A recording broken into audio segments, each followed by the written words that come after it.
Welcome to your Daily 5 for Wednesday, January 1st, 2025.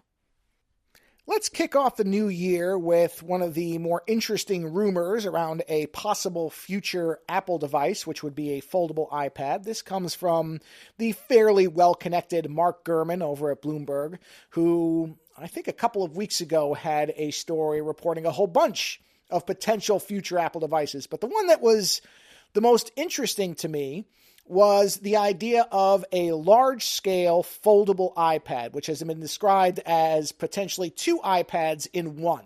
Now, the sizes have been all over the place, as small as 18 inches to, I think I saw one report saying 22 inches.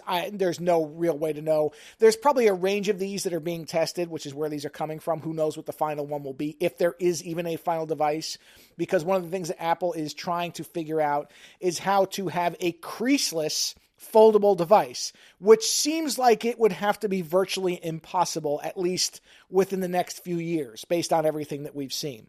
And the reason that I think they're aiming for that is not so much for ordinary users who have largely not really minded the creases in current foldables, but because the most appealing market for an iPad of this type would be somebody like me, who's an artist. And I'll tell you right now that one of the things that would absolutely rule out any type of foldable device for me, if I was even interested, would be any type of crease, because when I'm drawing on the iPad, I tend to like a lot of precision in my lines.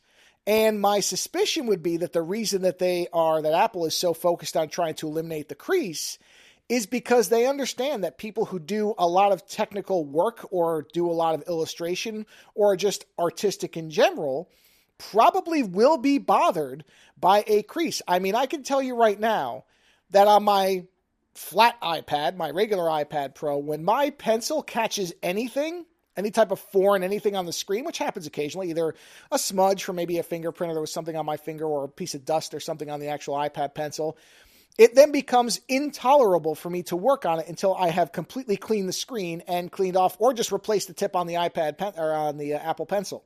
So a crease, I can't even imagine how much that would irritate, because let's be honest, a lot of people who are artists tend to be a little bit OCD about what they're doing and how they do it. I'm one of those people, and I think I'm certainly not alone in that regard. It may be one of the few areas in life where I fall under the standard category in terms of most artists are like this.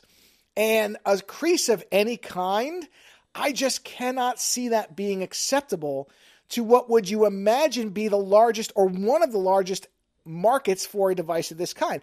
It sounds potentially interesting. The other thing for me is I would want to be able to use it closed. There are times where having a giant iPad sounds great, but there are also times where I appreciate the fact that I don't have an iPad that's much larger than the one I have now, which is the 12.9, I think. There are times where I do not need that much real estate. And in fact, it would be very unwieldy to use it, say, on a plane or any place where there's a minimum of space. But even times where I just want to throw the thing onto my lap and sketch something quickly, I don't want to have to unfold an 18 to 20 inch screen. That just seems unnecessary. So I'm wondering, will there actually be 3 screens on this so that you can use it in a quote unquote closed position with maybe a cover or something? I will be very interested in what this thing would look like. I also think to make it as thin as it would have to be, there is going to be inevitably a risk of it bending in some way. I mean, don't get me wrong, I know that they've worked out the thinness thing, but when you're talking about working on an iPad, it's not the same as a phone. It just is not the same type of device. And so there is, I think, more potential for bending or warping of the actual frame of a large foldable device to keep it thin. You would to keep it so it's manageable and not so heavy. I mean, my iPad Pro now at times is heavy to hold. You double that screen, unless you're going to keep it the same weight or less, you're going to have a hard time with it.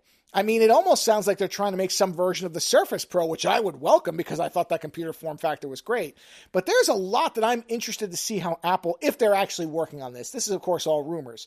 But assuming the rumors are at least based in some type of truth, I will be fascinated to see what Apple's solution to this is, because this might be a much trickier device to pull off than the company envisions.